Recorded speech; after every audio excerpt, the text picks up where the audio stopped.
What's up, you guys? All right, so in this episode, I'm going to give you a hot take on I don't know if this is an unpopular opinion that I have, but it's an observation on something that I'm noticing on social media, kind of at large, around clickbait and the type of content that is trending right now, the type of content that's being produced. And I am speaking specifically within the trading, investing, and personal finance sort of genre, but I don't think this is really any different from what's happening at large. When I think about like mainstream media, one of the things that I can't stand, I can't tell you how many times I roll my eyes each day when I see a headline, across the news thing on my phone.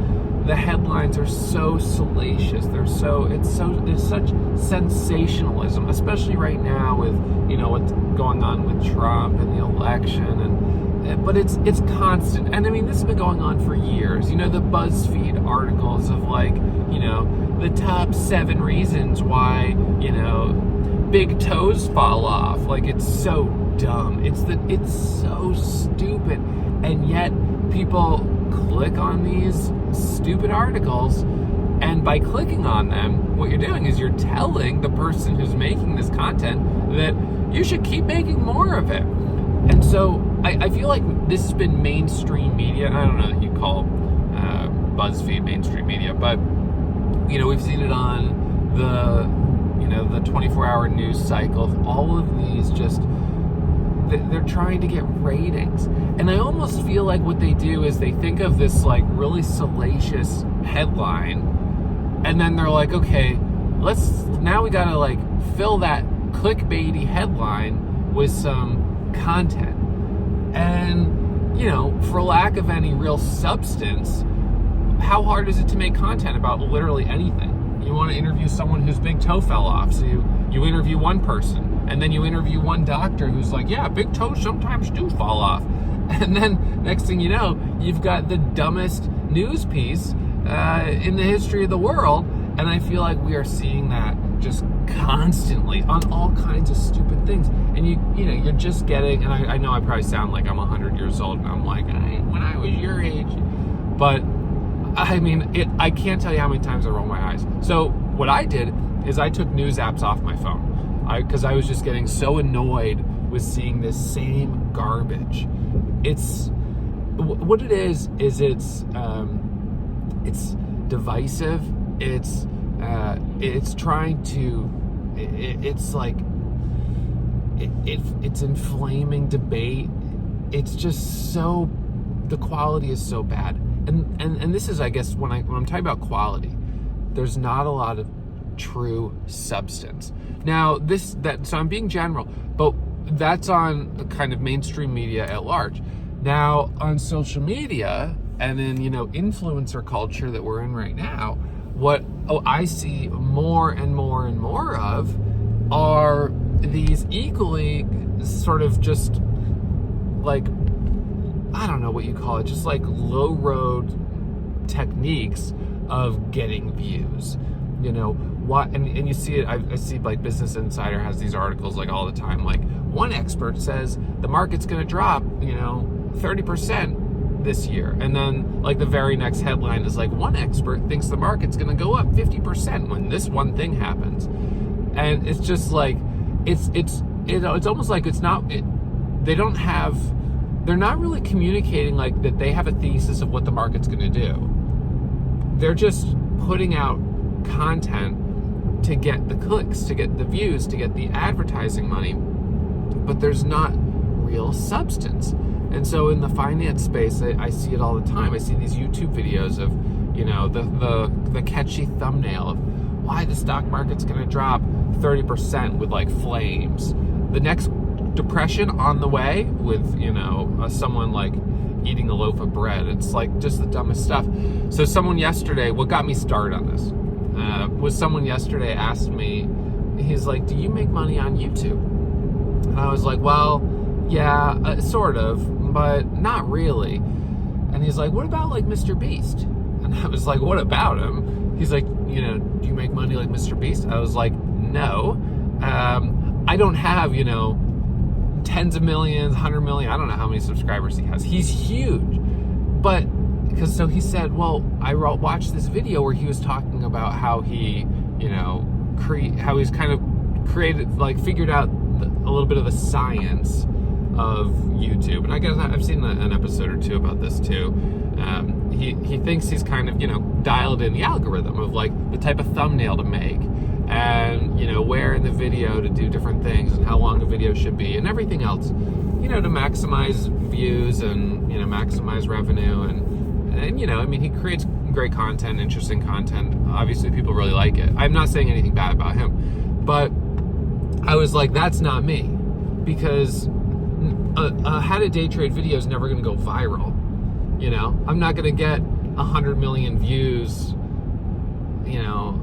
a month or whatever it is and make, millions of dollars a month on YouTube. That's just not the way it is. I was like, what I end up doing is I'm creating this video of like how to day trade, which would be like a video of like, how to fix your dishwasher. It's an informational piece of content. People obviously who are looking very specifically for it find it helpful, but it's within a niche. I said, but since you mentioned it, there's kind of a problem that I face, which is that I see these kind of up-and-comers who are maybe newer to social media who are trying to be that influencer. And they're in kind of my space of day trading or active investing, and they're starting to do these very salacious headlines, why the market's going to drop 30%, these stocks are going to go up 75%. It's the type of stuff that's getting the clicks. But now to me, it comes back to substance. What is the actual substance of these 3-minute long videos? They're getting the clicks, they're getting the views, they're getting the ad money, but is there actual substance? And what, how qualified are these people to even, anyone can have an opinion, but how qualified is the opinion? If it's a financial opinion about what a stock they think is going to do, what are the qualifications?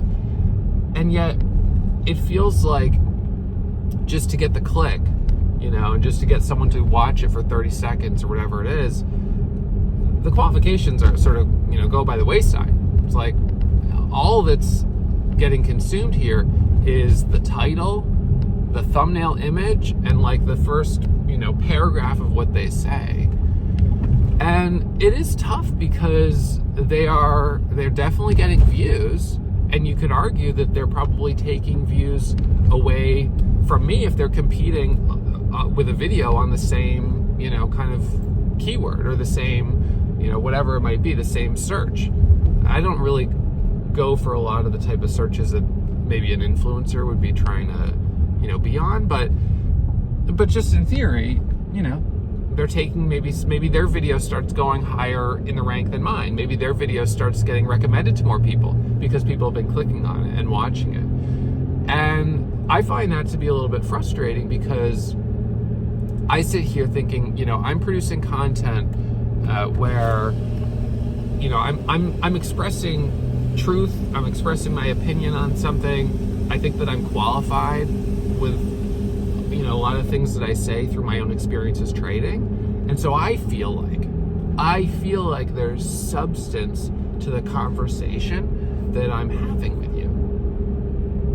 I'm not doing any of this because I'm trying to optimize to make an extra couple dollars on YouTube. For what it's worth, the only reason I added monetization to my YouTube channel was because I believed, and I don't know this for a fact, but I believed that YouTube was not promoting my videos as much because they don't get paid to. I thought, well, doesn't it make sense that YouTube's more likely to recommend videos where people are running ads because YouTube makes money selling ads? And, there was a point last year where nothing changed on my channel in terms of like content, but I saw the views go down and I was like, what's going on? I enabled monetization and then the views have started to come back up. So, I don't know. I'm not sure. But in any case, I don't care about really the money, but what I do care about is putting true, valuable content that has substance out there, and I want the people who are actually looking for it to find it. And yet that makes me feel like in order to get my content in front of people so they find maybe my take on how to day trade versus someone who is not qualified whatsoever. Now I have to bring myself down to, this kind of, lower level, I don't know what you'd call it, but of like doing these super obnoxious thumbnails and, having the 1.4 f-stop with like a blurry light like right behind me, and, oh my God, it kills me. I find it so obnoxious. And you know what? Like, I don't even know really why I bother making this video, because, you guys will watch it, whatever. And I don't care for this. It just is what it is. But this is just my 2 cents. It's just my hot take. Nothing's going to happen. Nothing's going to change. But I do worry that people who I think arguably are putting out true substance are going to get squeezed out by the people capturing the spotlight with the salacious, divisive headline, clickbait stuff, because those get more clicks. And there are some people that are trying to put out real, content of substance that, and they may be actually trying to be a person who makes money on YouTube, and you are just going to get crushed by the influencer culture, because that's what's getting the clicks right now. And so, like, at the end of the day, you can either join them, and just be like, okay, I guess this is, join them and start making those, those type of videos, or you say, well, it's been a nice run. I'm just kind of getting pushed off to the side. I'll continue to have my loyal base of people that actually care about what I say, but it's just the way it is. And so it kind of comes down to, like, you guys as consumers of content being every time you click on, like, that's one of the reasons I took these apps off my phone, and the news apps, or even Facebook. I don't have Facebook on my phone because I can't stand the clickbait. I can't stand the garbage videos on Facebook that are like, wait till you see it. It's gonna blow your mind, and it's a video that's like a 4-second loop of a guy like starting to walk, and you're like, watch it like 11 times, and you're like, what's happening? Like, what? And then you're like, oh, they got me. You got me again. God damn it. This person's making money off those views. So Facebook is the worst with that. And that's why I don't have Facebook on my phone. I don't even want to watch Facebook. TikTok, the content there, I think, and even Instagram is a little bit better. But I don't like either of them, and I don't use either of them. I'm like, nope, I'm not. I want nothing to do with it, because it's so, just to me, it's like, it's so obnoxious. So for me, I'm kind of voting in that way, with my choice to uninstall those apps and to not engage or click on those videos. Anytime there's like these 9 childhood actors, you won't believe where they are now, and then you have to click next for each page. Like, I refuse to do that. I will not do that. So, I'm just one person, but maybe I can start a movement here of other people who say, you know what, I am going to take this garbage off my phone. I'm not going to engage with this type of content. But, if it is really the popular culture, why were the, Kardashians so popular as a show? People like watching, these rich people bickering about, if a salad is gluten-free or whatever, So you can't argue with if that's what the culture is interested. And then maybe it's just time to, I don't know, move to some island in the South Pacific where they don't even have iPhones anymore, and start building a little house there. I don't know. I must sound like I'm like 120 years old, but maybe I'm not alone in this hostility that I'm seeming to develop towards not just mainstream media, but social media and influencer culture as well. And I hope that you guys don't look at me as an influencer, because I don't look at myself as that. I hope you guys don't think that that's who I am, because that would be a bit insulting. Anyway, so that's my hot take. What do you think? I don't know. Am I alone on this? I hope not, but maybe. All right, that's it for me.